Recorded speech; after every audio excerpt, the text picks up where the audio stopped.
Welcome as we're gathering from the waiting room. Thank you for being patient. We have you all set on mute for now just to help avoid any errant noise, but we're so glad that you're here tonight joining us. We are here to hear from Haben Girma. Haben, as I'm sure you all know, is the first deafblind person to graduate from Harvard Law School, and she's an advocate for equal opportunities for people with disabilities. She was named by President Obama as a White House Champion of Change, and she received the Helen Keller Achievement Award and a spot on the Forbes 30 Under 30 list. President Bill Clinton, Prime Minister Justin Trudeau, and Chancellor Angela Merkel have all honored Haben. Haben believes disability is an opportunity for innovation. And she is joined tonight by Nicole Bradford. Nicole is not only a Battery member, but she is a founder of the Transformative Technology Lab. They focus on technology for mental health and human potential. So just so everyone knows, we'll be recording tonight and we'll be doing a Q&A towards the end, so you can put your questions in the chat. But I'll pass it over now to Nicole. Great. Thank you so much. And everyone, thank you so much for coming to what I know is going to be a very, very special discussion and insight from Haben. Haben, I have spent the last 2 weeks listening to your book and just being so struck by the creativity and innovation and resilience in your life. Thank you so very much for joining us. Absolutely. Thank you for taking the time to read my book. I wrote the book to help teach people about ableism. Lots of people know about sexism. They might not know how to stop it, but they've certainly heard of it. Lots of people have similarly heard of racism, but very few people have heard of ableism. Ableism is the idea that disabled people are inferior to non-disabled people.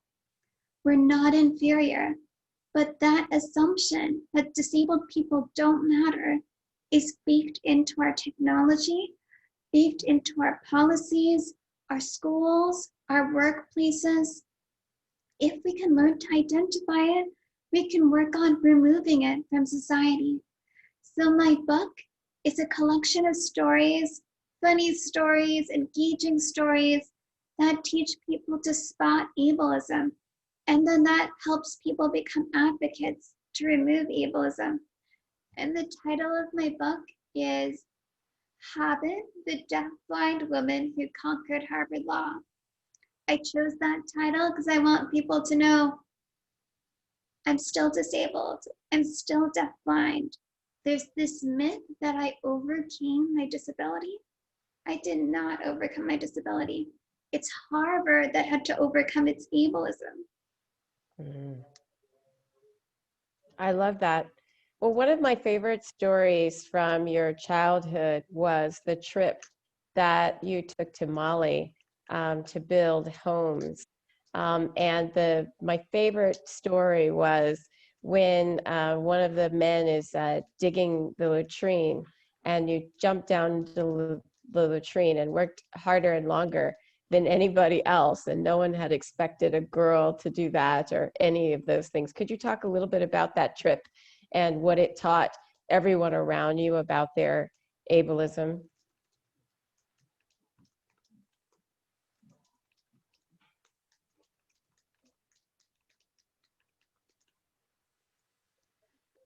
That story has so many layers. So I want to back up all the way back to the United States. And I was 15 years old attending a public high school in Oakland. There was a nonprofit organization called Build On that helps build schools in developing countries, Mali, Nepal, Nicaragua. And that year, the program Build On was going to build a school in Mali. So I went to my parents and I said, hey, There's a free trip to Africa. The program will pay for everything.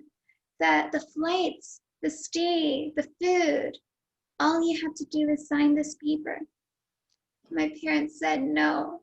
And I explained, I want to help make the world a better place. I want to help kids in Mali get an education. And my parents said no. So I tried to get them to talk to me. What are you afraid of? What's your concern? And they told me, what if you're walking down the path and there's a snake and you don't see it?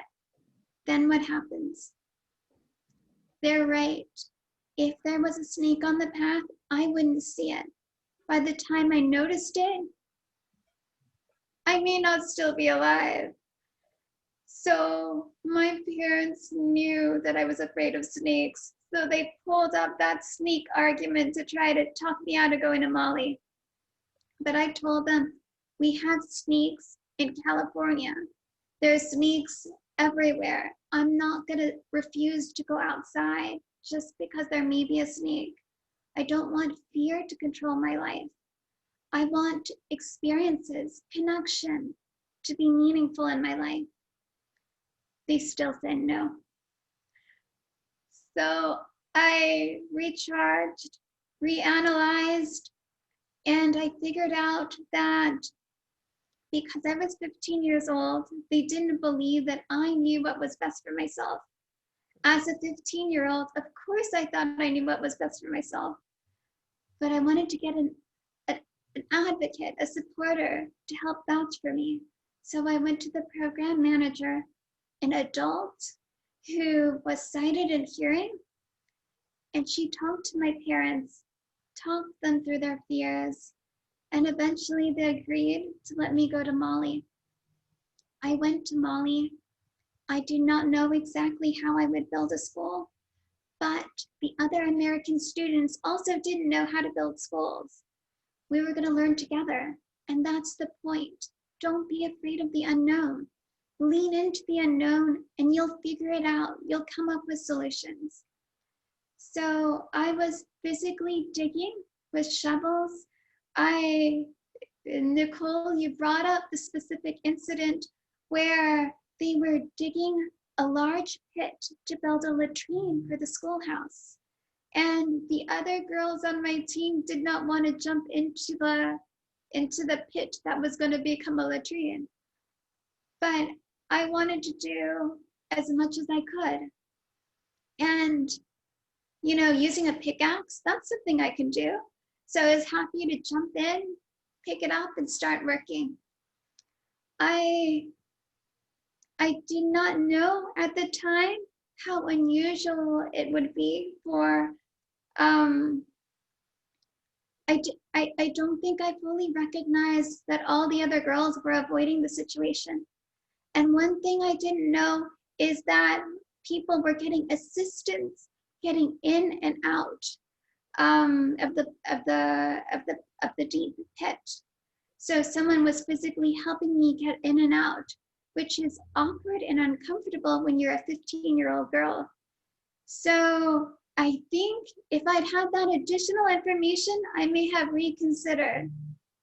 I did not have access to all the information. And I think it's important to give everyone access to all the information. But that's part of jumping into the unknown. You learn, you figure things out. So next time someone says they're digging a latrine, I'll ask questions. I'll be more prepared. Well, one of the things about your book is it was actually, there were definitely personality traits that showed through all of the stories. You know, that, you know, one, your deep desire to figure things out, like your deep desire to understand and to ask questions. There were many situations where you asked, once you learn to ask questions in a situation, then you asked so many questions. And so, you know, I'm wondering if you could share with the group, what would you say were, you know, maybe besides for jumping into the unknown, the top 2 things from your childhood that really prepared you for the work that you do today?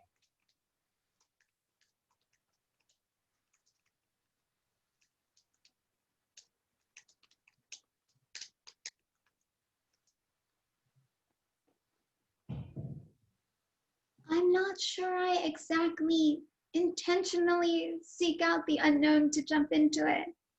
It's more, I'm curious. I want to know what it feels like to surf. It's one thing to sit at home and read about people surfing in California. It's another thing to actually be standing on the surfboard and feel the vibrations through the surfboard. So it's a curiosity to want to experience as much as possible. Sighted people can get away with a lot by just watching TV and watching videos. You can see a lot of the world just through your screen. And I don't have access to that. So I want to physically experience as much as possible. I would rather participate in a dance program or take surf lessons rather than just staying at home reading a book about surfing or dancing. So it's a desire to experience as much as possible. Mm.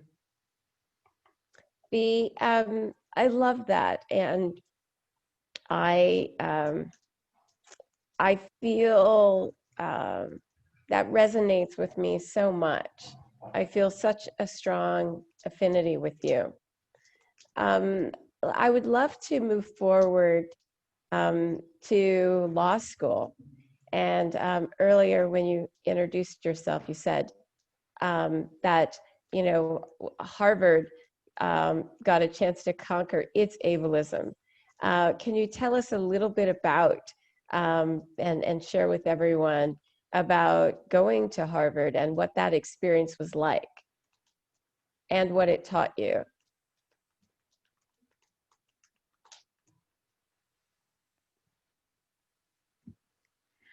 So I went to college at Lewis and Clark College in Portland, Oregon. I did not grow up thinking about Harvard or law school. That came later. When I was in college, I noticed so many barriers, and it was frustrating. And I asked myself, is this going to be the rest of my life? Just accepting inferior service, one barrier after another? Or is there something I can do about it? And I did research, I talked to friends, then I realized, yes, I can do something about it. So I went to the school and said, the Americans with Disabilities Act prohibits discrimination against students with disabilities. And if you don't provide me access, I'm going to take legal action. I had no idea how to do that. I was 19. I couldn't afford a lawyer. But I knew I had to do something. I had to try. Or just face the rest of my life with one barrier after another and inferior services.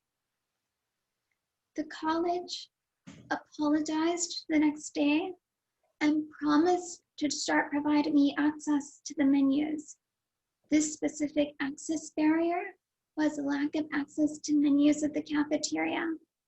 Everyone needs to eat. Blind students need to eat. And I needed access to the menu so I would know which station had vegetarian options. As soon as they started providing me access to the menus, I knew which of the 6 stations were serving vegetarian meals. I had a white cane. I had orientation to the cafeteria. So if the menu said station 4, tortellini, cheese, tortellini, I could immediately walk over there using my white cane and orientation skills. So that changed my whole college experience, advocating with the Americans with Disabilities Act. And it inspired me to turn that into a career. If I can advocate for myself, can I help others advocate? Can I remove barriers for more disabled people? And I can, and I did. So in 2010, I entered Harvard Law School. It was their first deafblind student. They told me they'd never had a deafblind student before. And I told them I've never been to Harvard Law School before. We didn't know what all the answers would be, but we engaged in an interactive process to find solutions and make it work. One of the solutions was to use a Braille computer and keyboard.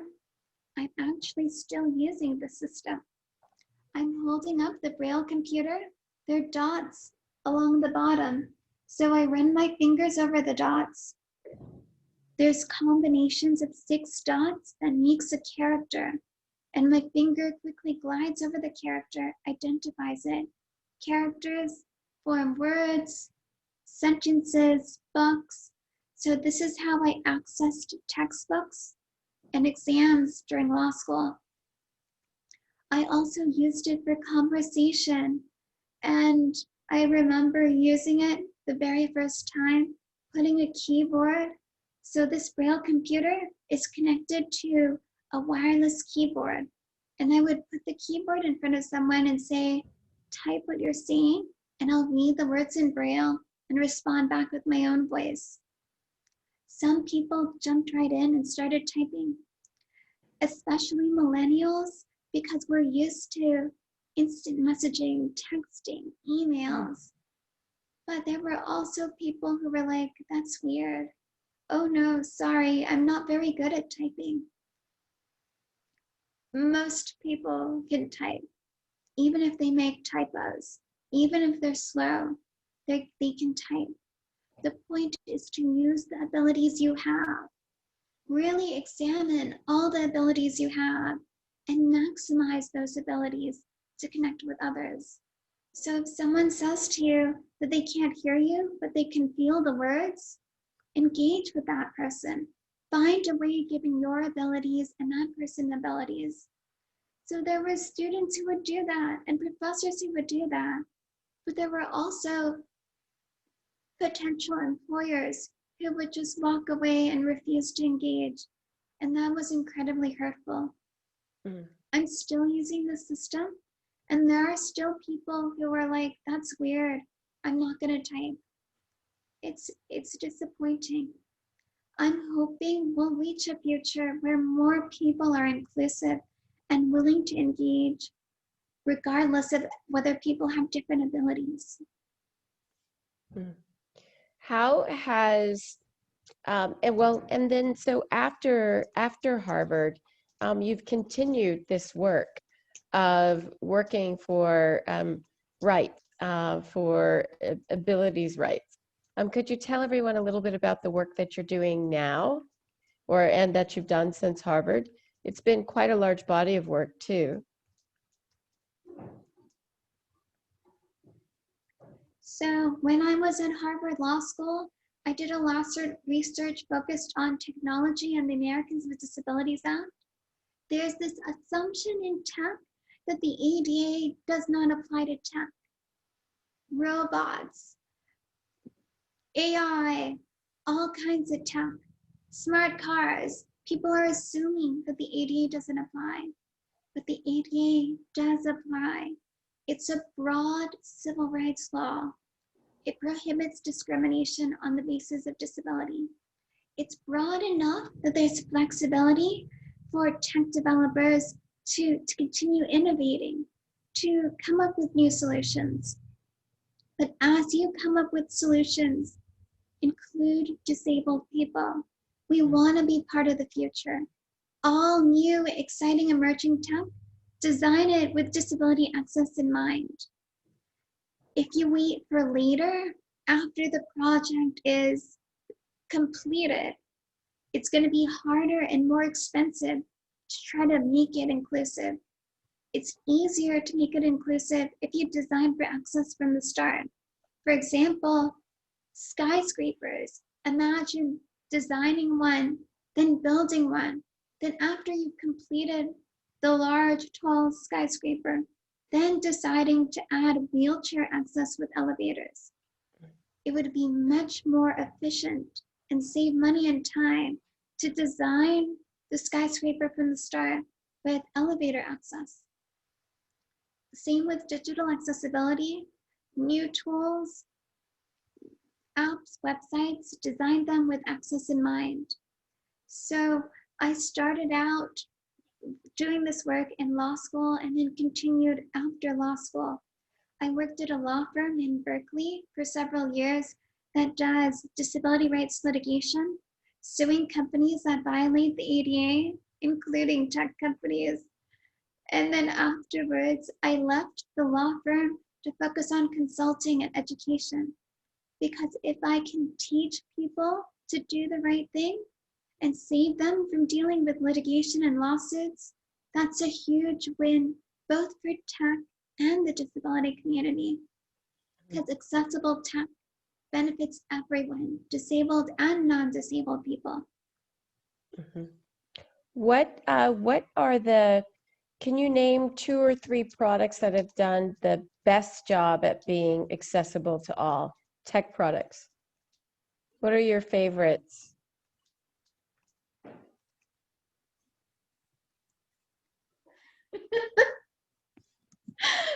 That's not really fair, given that this is a tech community. But I will say there are some tools that are incredibly useful to tech developers. One is called the Web Content Accessibility Guidelines for developing accessible, inclusive websites. Rely on the Web Content Accessibility Guidelines, as well as working with people who actually use the various services. So bring in disability experts and designers and testers to design accessible websites. Then for apps, there's Android accessibility guidelines and iOS accessibility guidelines for designing fully accessible apps.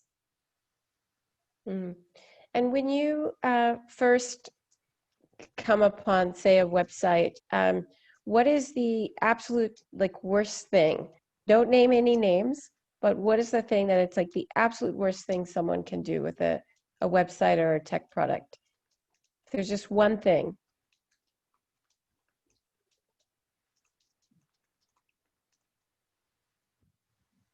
So the way blind people access websites, we have screen readers. That's a software application that looks at the code and then converts it to speech if one is listening, or it'll convert it to digital braille. So it'll use Bluetooth or a USB connection to a braille computer, and the dots will pop up on the braille computer, and the blind person can run their fingers over the display and read what's on the website or on the app. So the worst thing one can do is not design for web content accessibility guidelines for screen reader access, or having videos without captions and transcripts. So take that back to your teams. When you have videos, add captions and transcripts. When you're designing websites, web content accessibility guidelines, and apps, iOS and Android accessibility guidelines. What was the name of the website that you told you wanted people to check, that you said was a great source?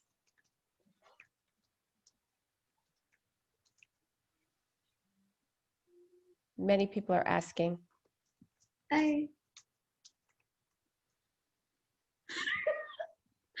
I'm not sure what is being referred to. Do you mean the web content accessibility guidelines? The person who asked that question, is that what you were looking for? Yes. Okay, great. We've got it. So how has COVID Wonderful. adjusted or changed your work?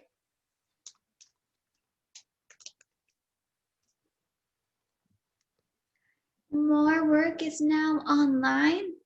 So all the pre-existing barriers online have been amplified because we're depending on them now more than ever. So lots of videos are being produced without captions or transcripts, which denies access to deaf and deafblind people. Or video conferencing services that are not compatible with screen readers. And again, screen readers is a software application that blind people use, which converts web graphical content to speech or digital braille. Are you seeing, so in the future of tech, one of the big trends is moving towards more voice interfaces, uh, actually moving off of screen and moving towards more and more voice. That's Alexa and other things. What do you think about that trend for people who are blind, who cannot see? Is that something that you're excited about, the increase in voice?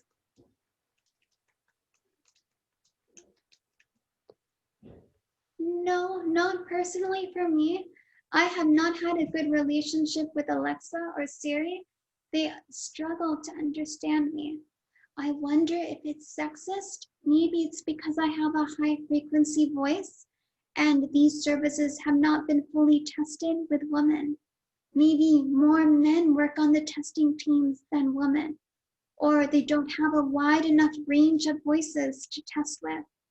So most of these services that I've tried don't work well with my voice, which is extremely frustrating. Then there's also the question, what about people with voice disabilities who have accents or want to be able to engage with the service, but they can't use their voice at all. So services need to be accessible to everyone, regardless of whether they can speak or not. So if you have a service and you want people to use the voice feature, make sure there's an alternative so that someone who doesn't speak can still use that service. Mm-hmm. What about one of the areas of technology that I'm really curious about are haptics, where sound is pulsed onto the skin. And there is a company called Neosensory that has started with a vest and now has a bracelet that's almost like it takes sound and pulses it onto the skin. And so they've been working with the deaf community on increasing access by haptics. Is that an area of technology that you think is hopeful?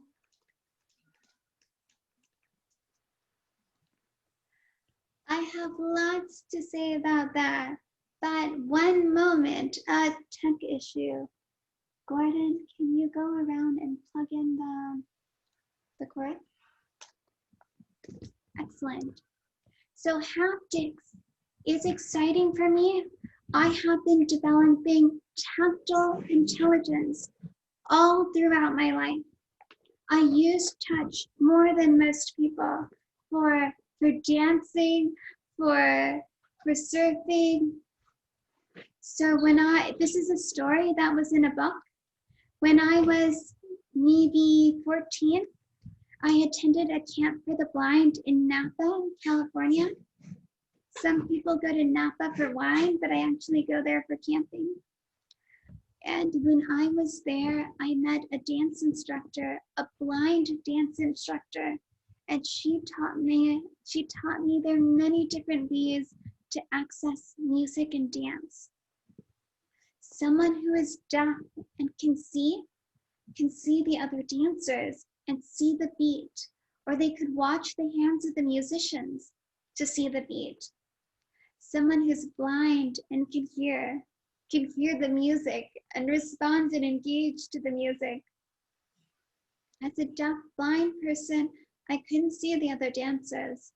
I couldn't hear the beat in the music, but I could feel the beat through the hands and shoulders of the people I was dancing with.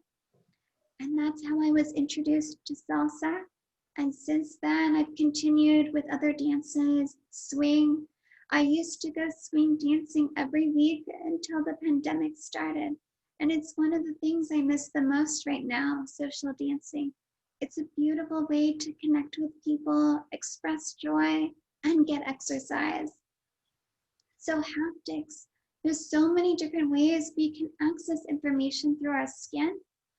And I'm excited for more developments in that area. And if we had more disabled people, especially blind people, working in haptics, I feel like innovations would skyrocket. Let's get more disabled people participating in the development of technology. Mm. One of the things that I think about is, to your point about the innovation that can come from people with different abilities working in tech, is that I feel like it can make tech better for everybody, like just absolutely everybody, by making it better for more people. Do you agree with that?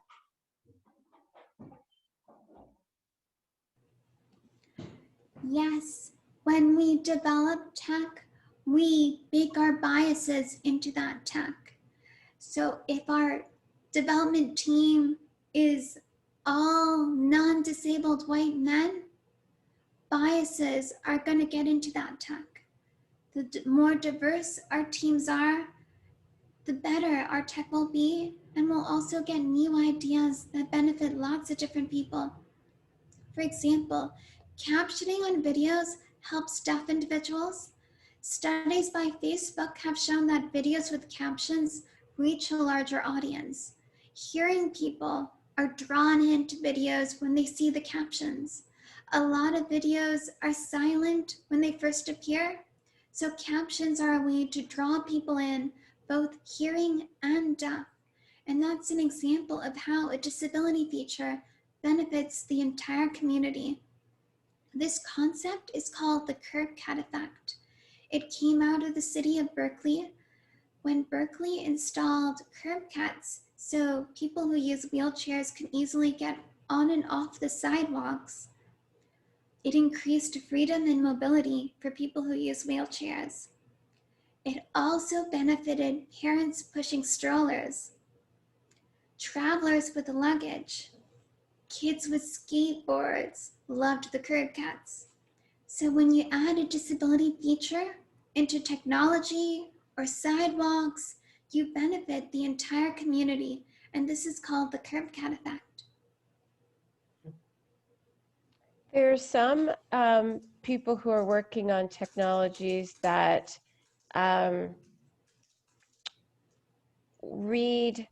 basically allow, hold on, let me ask this a better way.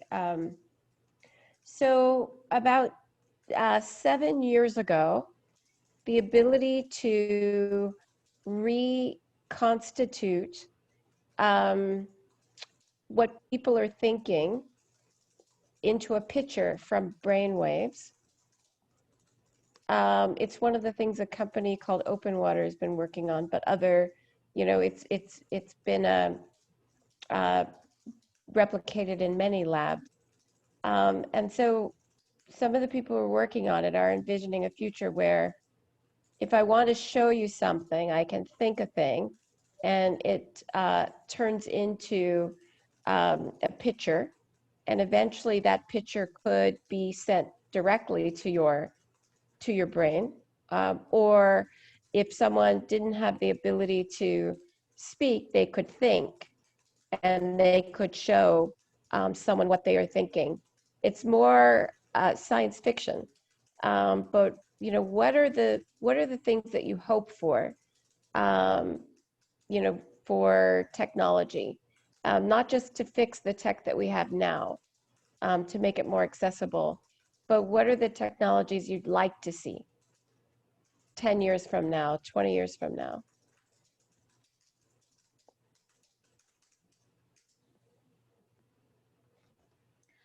Virtual reality has been very focused on visual communication, bringing visual experiences. I am excited and interested in possibilities that tap into the other senses. Touch, smell, taste. Can we communicate those things long distance? That would be incredibly exciting. Mhm, mhm. And then one last question before we open it up. One of the things that I was struck by with your book was how universal the things that you have to teach are. And so, you know, I'm wondering what sort of life lesson, just in general, you would have for everyone based on the experiences of your life.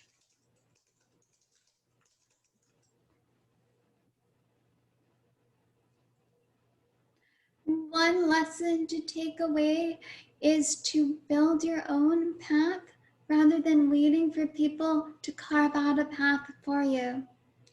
Most kids follow the path of their parents. Not all, but many do. And for me, because my parents were sighted and hearing, they could not teach me alternative techniques that benefited me as a deafblind person. So I had to come up with my own paths and developing solutions. So the communication system I'm using right now with the Braille keyboard, the Braille computer and the external keyboard, no one told me to do that. There are many, many different experts in this field and no one ever mentioned it to me. I kept seeking for something that was touch-based. There were Braille computers. There have been Braille computers since about the 80s. But in 2010, there was the first one with Bluetooth called a Braille Note. And that gave me the idea of connecting it with an external keyboard, with a Bluetooth keyboard. And that gave me more freedom in communication and connecting with people. So seek out solutions that benefit you. Don't just follow what everyone else is doing. I do feel like this is something that a lot of people in San Francisco and in the tech community already know. And that's why I'm really excited for innovations in tech. Tech has tremendous potential to remove barriers, but only if it's designed to be inclusive. Mm. And I think another lesson that you have is to experience life directly. You know, and something that you mentioned earlier, that was one of the takeaways that I had from your book, just how much just to go out and experience life directly, not just read about it, not just watch it, not just think about it, but to fully experience it directly. I have so much respect for that. It's how I tried to live my life too, so it resonates. Okay, everybody, questions? Any questions in the chat?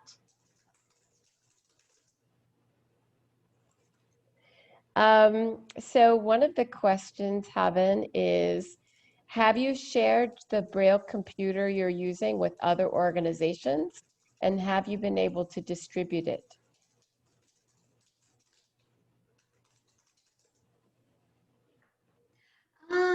So the Braille computer is made by a company called Humanware. It's one of hundreds of different Braille computers. There are lots of different Braille computers, and they've been around since the 80s. So that's not what I created. But what I did, which sounds simple now, but was surprisingly never done in the disability community, is to connect a Braille computer with an external keyboard for communication so that a deaf-blind person can communicate with other people. I use this with sighted hearing people, with sighted deaf people, with the blind hearing people, and with other deaf-blind people.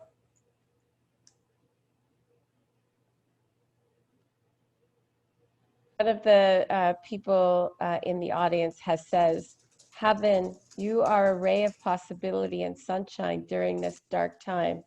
I am so inspired by you. They wanted you to know that. One of the questions is, Haben, given that there is implicit bias, how can startups working against bias, how can startups work against this bias to enable technology that creates more inclusion?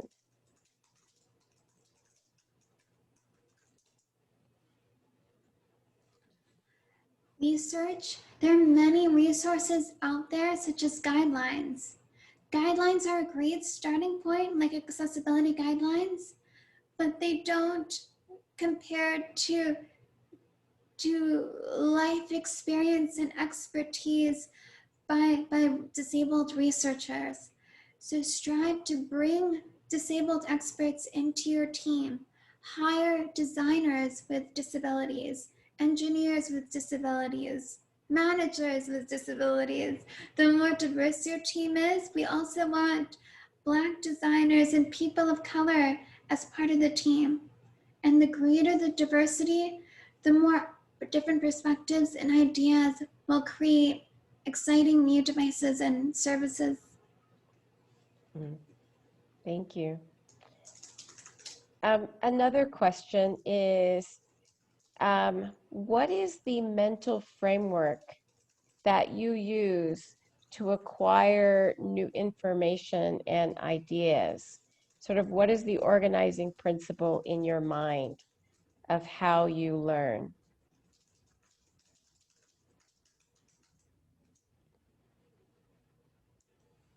Curiosity, asking lots of questions all the time, and also reading the news every day. When I read an article, that will spark new ideas.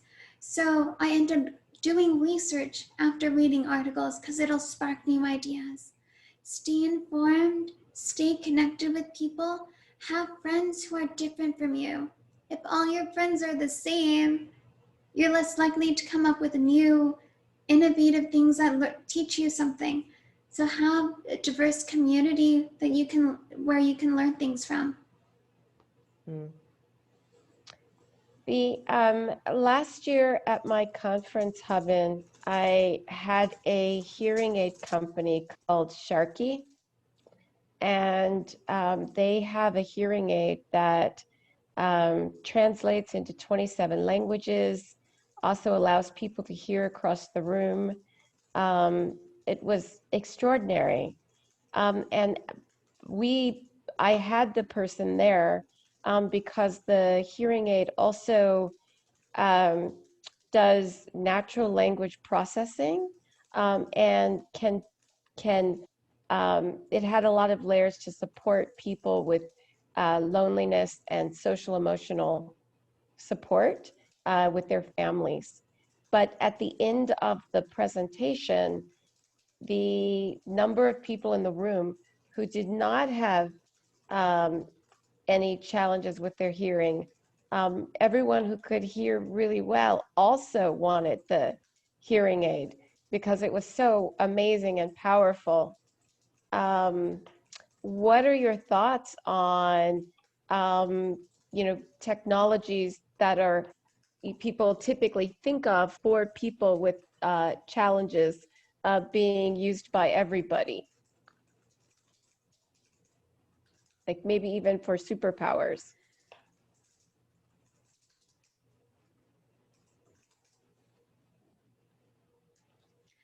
So that makes me think of a connected question. People often ask me if you could have sight or hearing, would you have it? Would you take it? And hearing aids and glasses are essentially tools that try to give people sight and hearing. And my response is sight and hearing are just tools. They're nice to have. They can be helpful. But it's also like the ability to flap my wings and fly would also be nice and useful. I currently don't have the ability to flap my wings, or any wings at all for that matter. However, I can hop on an airplane until I do have the ability to fly. And that's kind of how I feel about sight and hearing. They would be useful, but they're tools not necessary. I can have a fantastic life without sighted hearing. I encourage the development of hearing aids and glasses. And of course, glasses are now being amplified with all kinds of technologies. And we also talked about curb cuts. Curb cuts are the tools that help people who use wheelchair navigate freely around a community, move on and off sidewalks. But curb cuts are also a tool that benefit non-disabled people. People who can walk benefit when they are bringing their bike or scooter or luggage or child stroller. So a lot of these disability tools and features like hearing aids, if we pay attention to them and fully develop them to their full potential, we can have amazing tools that non-disabled people are also excited to use. Yes, yes. Who inspires you professionally? And Bot wants to know.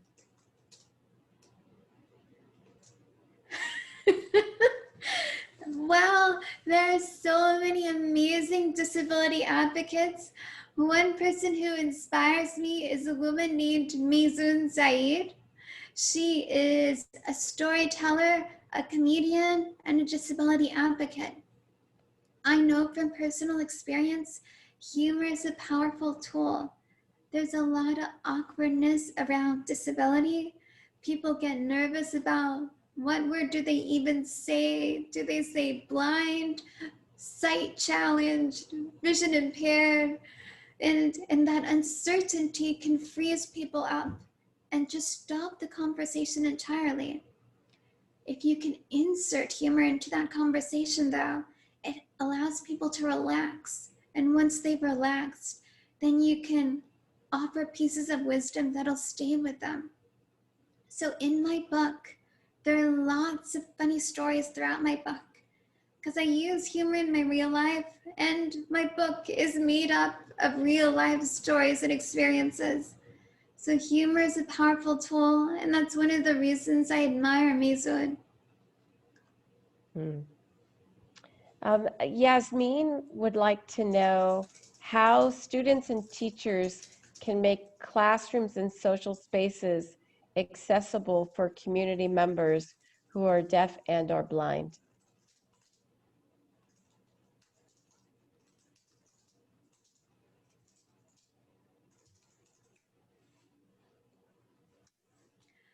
For blind individuals, make sure visual information is accessible.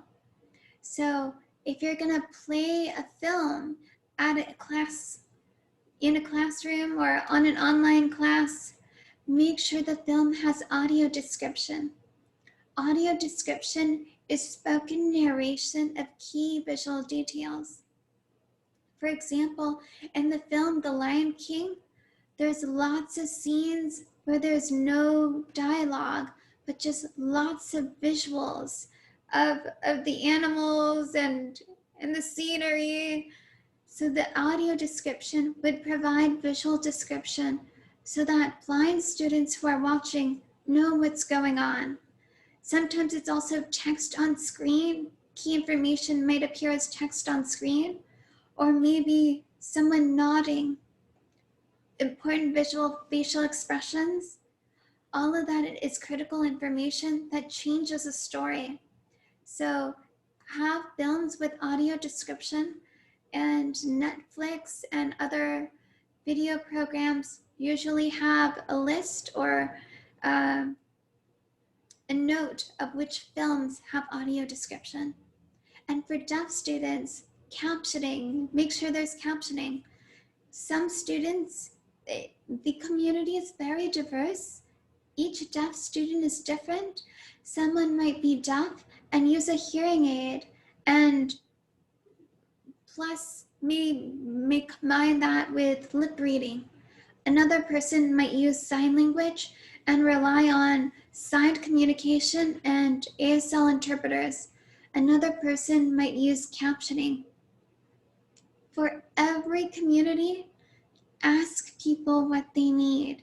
If you're hosting an event, also include information of who to call or email to request accommodations for that event, because every person is different and we need to treat people as individuals.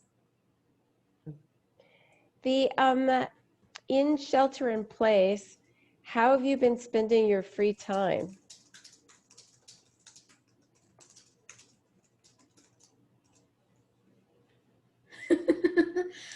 Well, I was going for walks every day, but now we have smoke on top of the pandemic. And it's been really frustrating to have all this smoky air. I'm grateful I still have a home. A lot of people have lost homes due to the fires, and that's been really devastating to read about. I try to continue learning as much as possible through reading books, text conversation with friends, social media. Like a lot of people, I've been baking. I love sweets, cakes, cupcakes, more cakes. So there are a lot of things to try baking. And I have a guide dog. His name is Milo. We try to go for walks every day, smoke permitting. That's wonderful.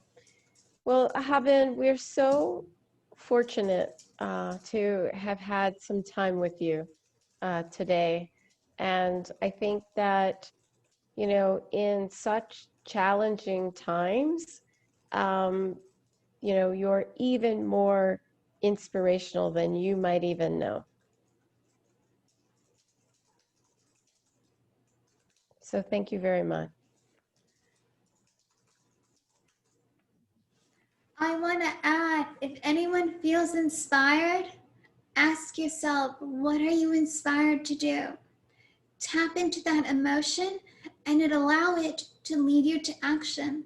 Think of one thing you can do today to make your community more accessible and commit to doing that one thing. At least that one thing. Yeah. Yeah, I'm going to go back, Haben, and make sure that we've got subtitles on all of our videos. So thank you.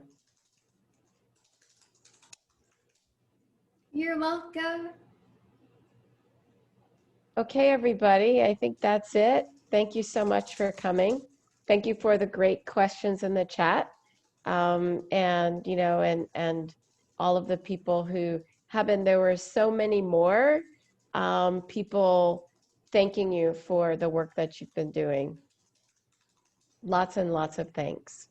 I appreciate that. You're welcome. I hope everyone enjoys the rest of your evening. Yeah, great.